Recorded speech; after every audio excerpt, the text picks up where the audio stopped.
I'm going to call the Planning and Economic Development Committee meeting to order, and the first item on the agenda is roll call, please. Mrs. Root, Here? Mrs. Hanchett, Here. Mr. Barnes, Present. Mr. Curran, Here. Mr. Havey, Here. Mr. Healy, Here. Mr. Ricky, Here. and Mrs. Ricketts Swales. Here. 8 present, and we have a quorum. Thank you. The next item is to approve the minutes of the October 15th meeting, and I'll entertain a motion. Barnes. Do we have a second? Ricketts Swales. Is there any further discussion? If not, I'll ask for a vote. All in favor, please say aye. Aye. Anybody opposed? Motion has carried. What? Didn't I do the agenda? Did I not do the agenda? I don't think so. I'll move the Oh, I always agenda. get going so fast. Can we have a motion to approve the He already moved agenda? Hanchett seconds. All in favor of the agenda? Aye. Sorry about that. I wanted to get to the good stuff.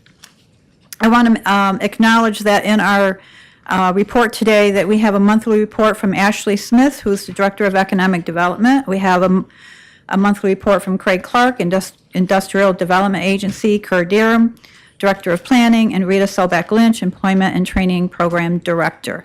And they're all available for if you have any further questions for them. We're going to move on now. We have a couple presentations, and I'm going to start off with an overview of the Manufacturing Roundtable and the Economic Development Summit with Ashley Smith. Thank you, Ashley. Good afternoon. No presentation, just wanted to share an update relative to both of the events that took place. Sorry, let me make sure I can hear. So we did host, in partnership with the IDA, a Manufacturing Roundtable that took place on October 30th. Originally, we had 11 manufacturers that RSVP'd for that event, though my office contacted every manufacturer in Allegheny County to make sure they were aware of the event taking place. There were a lot of conflicts with schedules, but it was at least good conversation with each of them. We ended up having 7 manufacturers in attendance, though there were several people from some of their organizations in accompaniment, along with our core team, Southern Tier West, the Workforce Development Board, Assemblyman Joe Sempolinski, Senator O'Mara, representatives from Senator Borrello's office and Congressman Langworthy's office, ESD, Alfred State College and Alfred University, along with Legislator Root and Legislator Hanchett. Overall, we ended up with 31 attendees, which we were very excited about. As you know, that's the first manufacturing roundtable, if you will, in quite a lot of years. So just to give you a little bit of overview, we did ask each business to come with 1 to 2 struggles that they were seeing in their current working environments.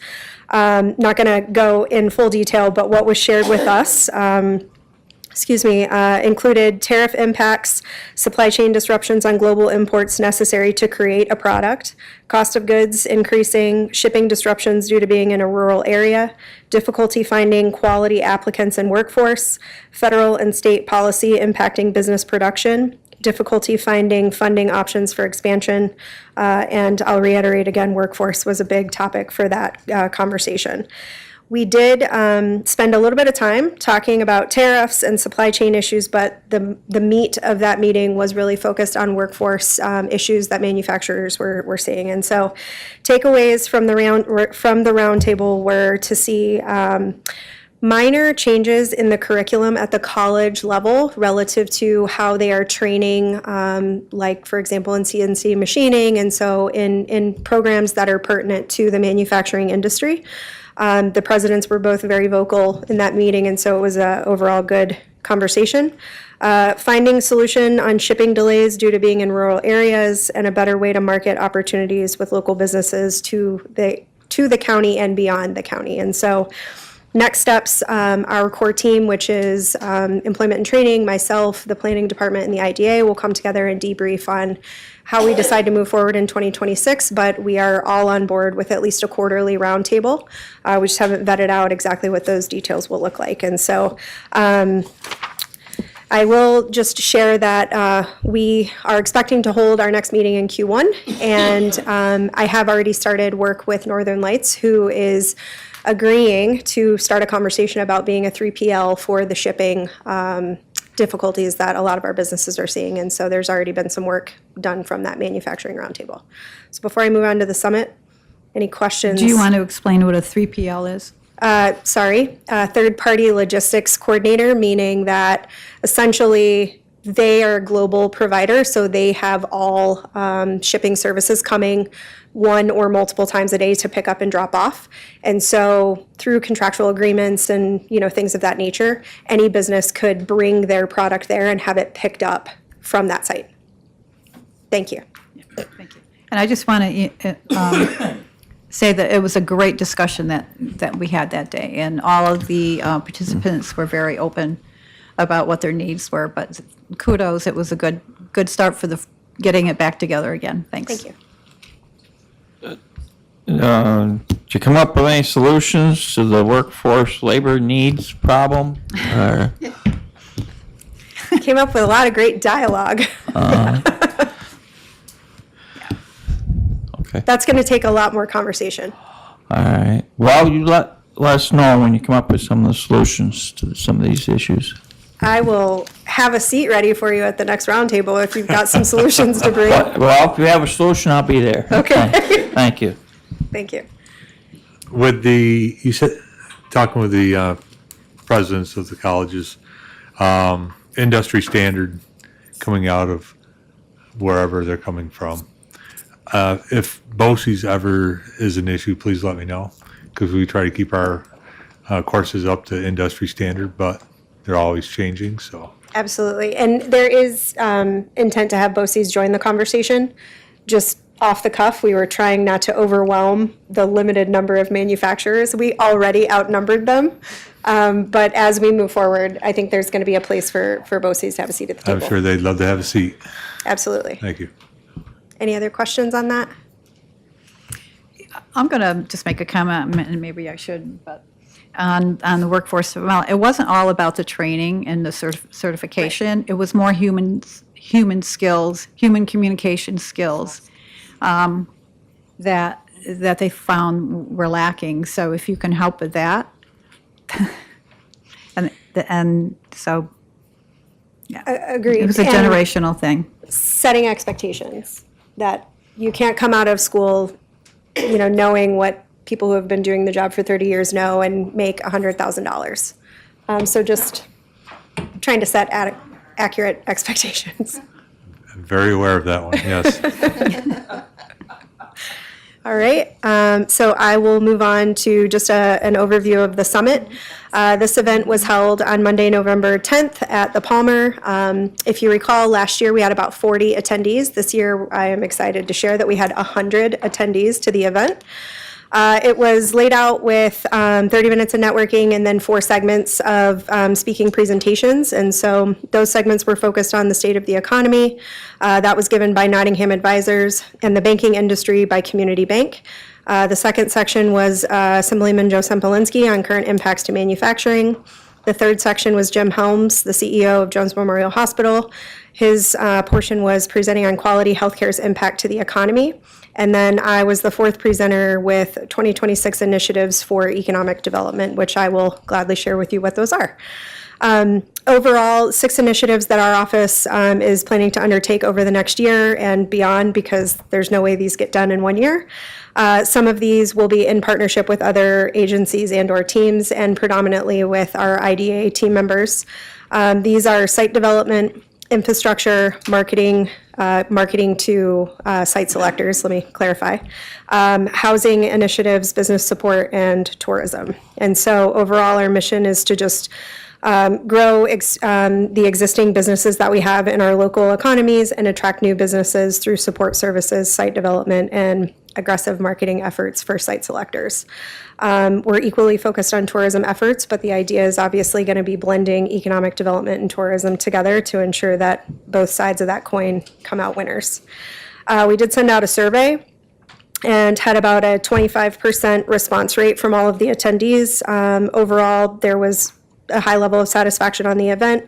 They all felt that our initiatives were headed in the right direction and that they would attend future meetings, looking forward to see what's on the horizon. Questions on the summit? Anybody have any questions?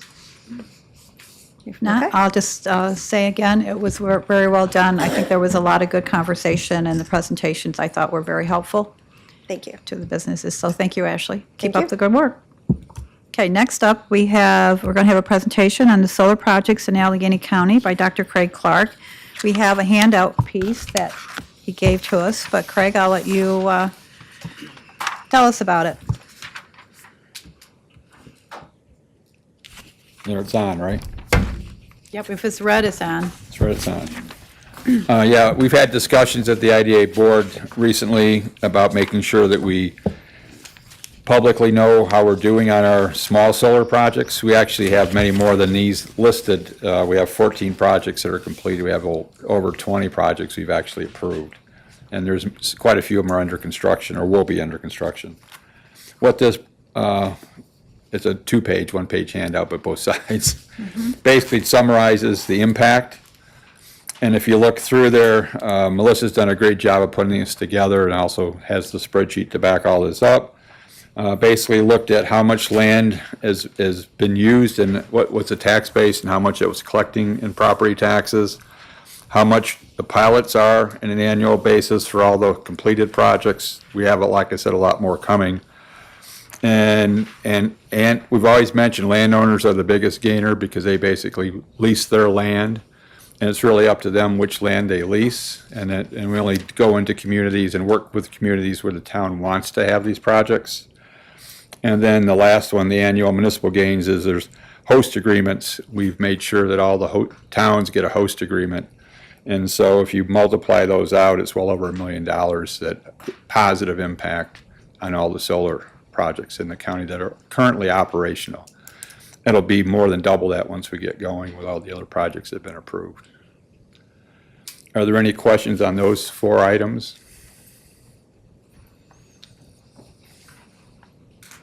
I know I just got it to you, but if you can get me questions later, it's not a problem. Does not include the big ones, the small one, but not, there's another small one in Alfred, another big one in Alfred, does not include those, the newer ones. Yeah, I know. And then the other reason, obviously, the state's encouraging this is because of the power that's generated. And those projects, those 14 projects basically have a power capacity of 62.9 megawatts. And if you multiply out, how often they're obviously only can operate during the daylight. And their output is lower when there's less sun, but there's always output during the day. That comes out to a 90,000 megawatt hours per year of clean energy that's available in the county, which is in the base neighborhood of 8,000 to 10,000 homes. It depends. That number can vary a lot. Depends on how much usage in a home. It depends a lot of different things, but that's a very conservative number that power output would basically power about 8,000 to 10,000 homes. I wanted to put a number in there that made sense versus 90,000 megawatt hours. Who knows what that is? That's just a big number. Any questions on that? Okay, and on the back, the other question that came up is how much farmland is actually being used on these solar projects. And basically, as you can notice, the total is 432.94 acreage is what's leased out. Now, may not all actually have solar on it, but most of it would have solar on it. And so then we've done a percentage of how much land in the county is basically taking up farmland, and it's less than 0.4%, excuse me. And then prime farmland is less than 0.7%. We do not designate which land they use. It's up to the farmer. And that NYSERDA does review that and works with ag and markets to make sure people are looked at prime farmland. But that's basically designated by Soil and Water Conservation. We have nothing to do with that.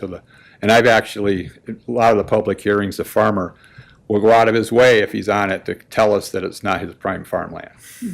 But it's up to him as to what he or she wants to lease out. And then there's a summary down below of the impacts. Are there any questions on that?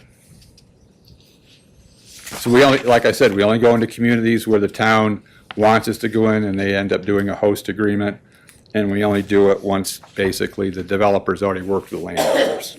Okay. Yes. Mr. LaForge? Kevin? Have you adopted any policy as an agent regarding battery storage?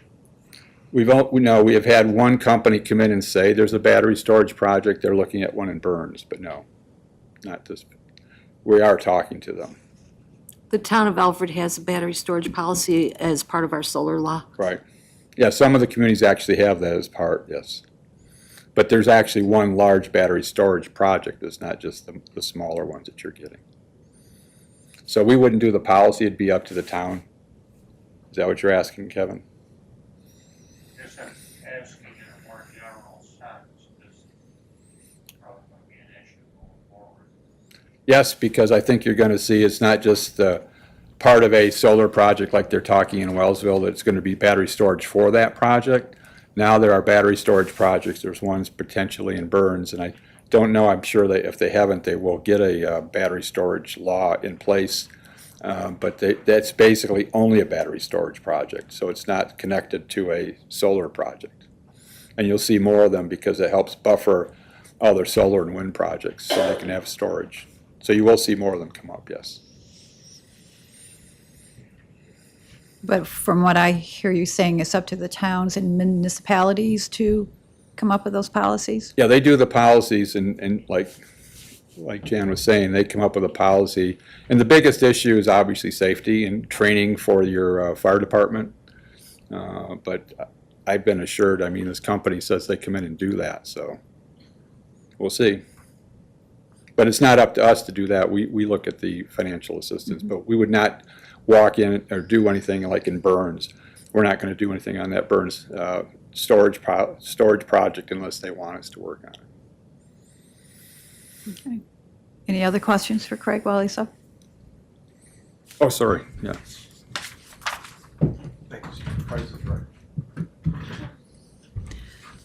Can I just mention two other things? We Sure mentioned can. last time how successful the IDA evening we had. We're going to make that an annual event, probably the same time of year every year. And the other thing, if you saw, I try to update, I should have probably highlight some of them. We did transfer the Cuba Great Lakes Cheese Facility, and it's in the hands of the same company, although they set up a separate company. So it's now the Cuba Business Park, be very similar to the Wellsville Business Park. And we'll be advertising that, making a press release on that. And we already have a potential company that could come in and actually take over about half of the facility. We're keeping our fingers crossed. It's not done until it's done, as John knows, but we've got a pretty good lead on somebody. They're looking pretty heavily. They've already invested in hiring somebody to look at the facility and how they can move in. What kind of an industry? It's manufacturing, light manufacturing, yeah. Thank you. Good jobs, yeah. Anything on the crossroads? No, I just texted the hotel developer again. We're going to get together here. Hopefully by the end of the year, we'll end up figuring out what we need to make that happen. But he's very pleased. We already know the water and sewer will be there. And we already got a commitment as to once the electric is there. We're verifying that again. So there should be no impediments to making that happen. Thank you. Thanks, Mike. Thank you, Craig. Yep. Is that, I just want to make sure everybody thanks Melissa for doing this work. I was just going to say, thank you, Melissa. This is a really nice handout. It'd be very helpful to have to share with other people. On their website. Yep. What did you say? On their website. On your website? Is it on your website? As soon as you guys saw it, that was next. Okay. All right. So we can go out there and get it if we want it. Thank you. Okay. Okay, next up, we have a MOE for Black Dog branding contract acceptance. Ashley?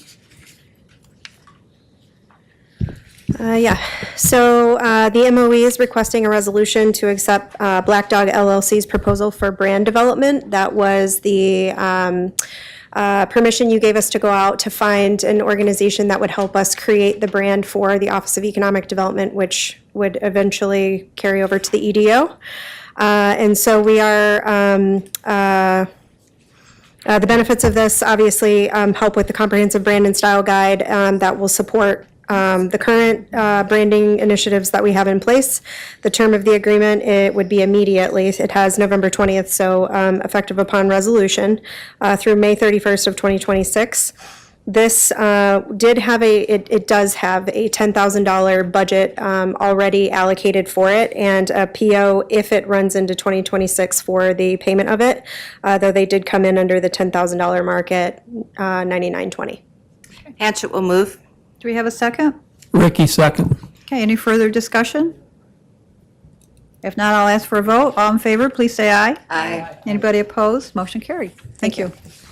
Next up, we have Kier, Planning and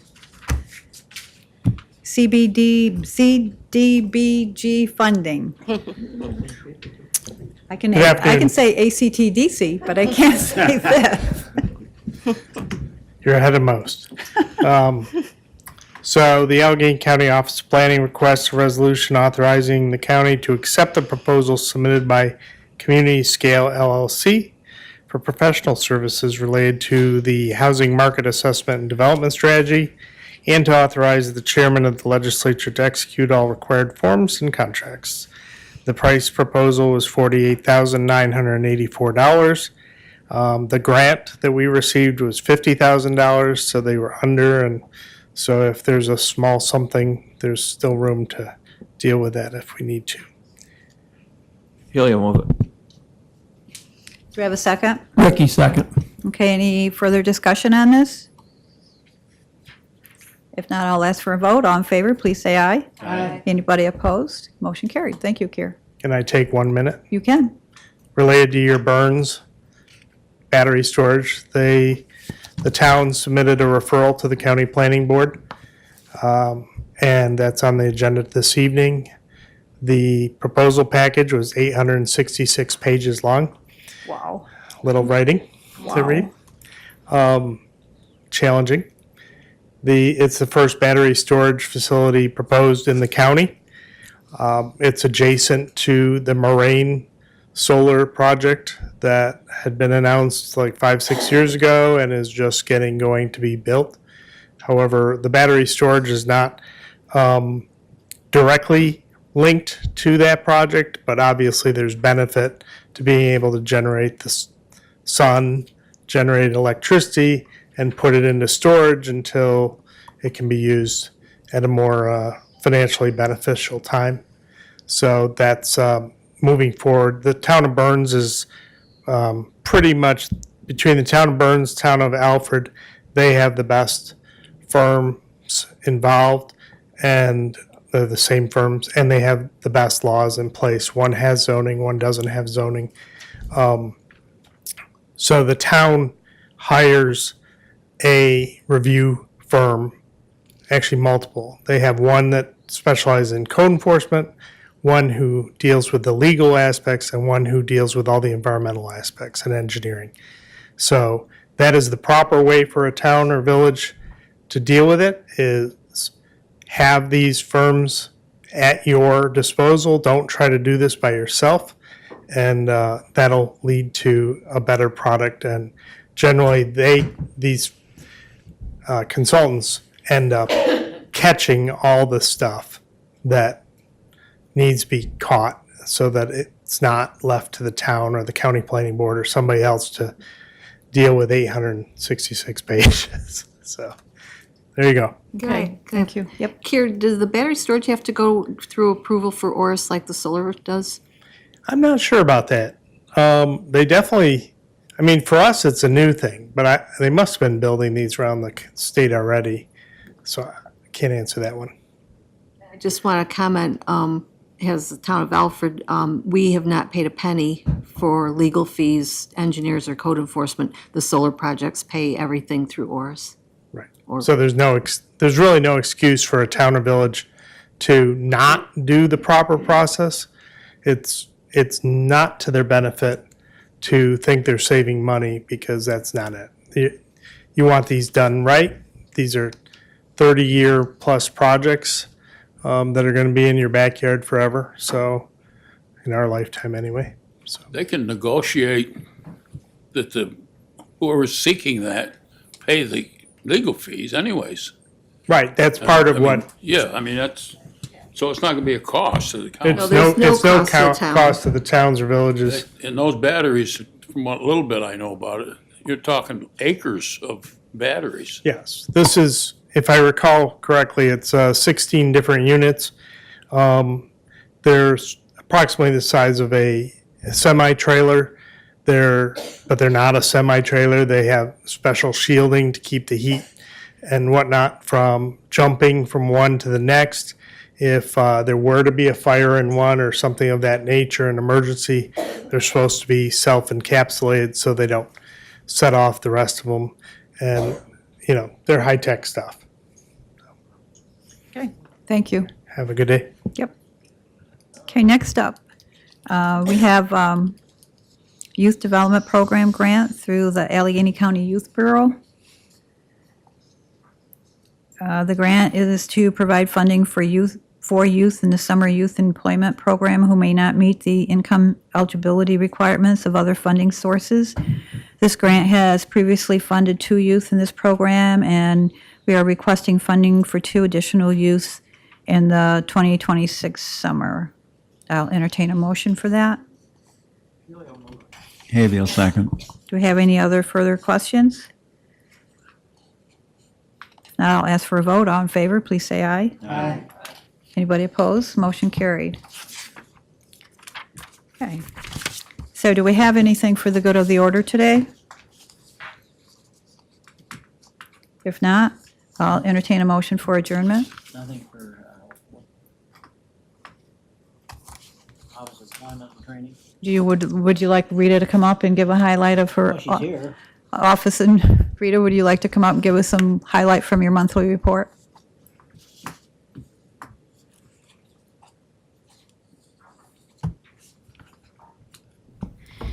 Gary, do you have any specific questions about the monthly report? No, just, if you got some highlights you want to point out? Sure. Well, it's been a relatively stable month. We haven't seen an increase in business or services, but we have participated in all the economic development activities that Ashley has sponsored, along with the IDA. Our front door traffic remains about the same with the number of people coming in and out. We have about 20 people that are interested in training right now. So all the trainings are currently taking place at this time, and then the new ones will start in the spring. So we're looking at JCC, some micro-credential courses at Alfred State College, and of course, BOCES classes continue to be very popular. The 2 favorite ones these days are CDL and phlebotomy again. Who knew? Any other questions for her? We've been working with the Department of Social Services, and we've been doing the SNAP orientations for people that are receiving SNAP benefits. And so we've had pretty low attendance at them, but we just wrapped it up today. At 1 was our last one. So, Mr. Healy? Yes. So, I'm looking down here, you had 5 veterans, 3 were new. yes. That you provide services for. Well, I want to commend you on your continued outreach and on behalf of the veterans. And I trust you've met the new Veterans Service Director and have started working with him and to fulfill those needs. Yes, I have not yet met him, but we look forward to working with him. So it's great. We had 3 new veterans this month, and they were all interested in a lot of the service we provide, some training, and also in our job search. Okay. Well, thank you for your efforts on behalf of the veterans. Very welcome. It's our pleasure. Rita, I'm just going to ask any conversations about moving your office? Any update you can give us there? Any insight There's into it? really no update, but Carissa and I did have a lengthy conversation last month about our situation and the need for us to move, and she did offer some opportunities maybe in the future. So we do have a glimmer of hope, right, Carissa? Okay, we're going with that. Okay, well, that's good to hear. Yes. Okay, thank you, Rita. All right, thank you. One more comment there. Sure. So, you mentioned CDL licenses, and that seems to be a popular topic in the national media today. Is anything you can add to that conversation? Well, there are definitely jobs out there, and if you're going for your CDLA, you have to be willing to be on the road, maybe not necessarily always being home at night. The BOCES class has a huge waiting list, and they've had some issues with getting the people in to get all of their driving time. But I think those have resolved. They've been very helpful. Several new instructors. There's also another training school in North Collins, and they're on the eligible training provider list for us, and we have several people going there. So there's no shortage of applicants, and as far as you know? No shortage of applicants. That's a good thing, thank you. You're welcome. And veterans will be able to use their benefits for that Yes. through BOCES. So everybody listening. Thank you. Okay, thank you. Okay. Yep, Thank you very much. Oh, I'm sorry, Gary. Employment, unemployment.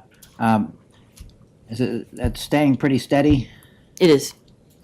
And unfortunately, I looked last week before I submitted my report, but the most current data for New York State is August unemployment rates, but yes.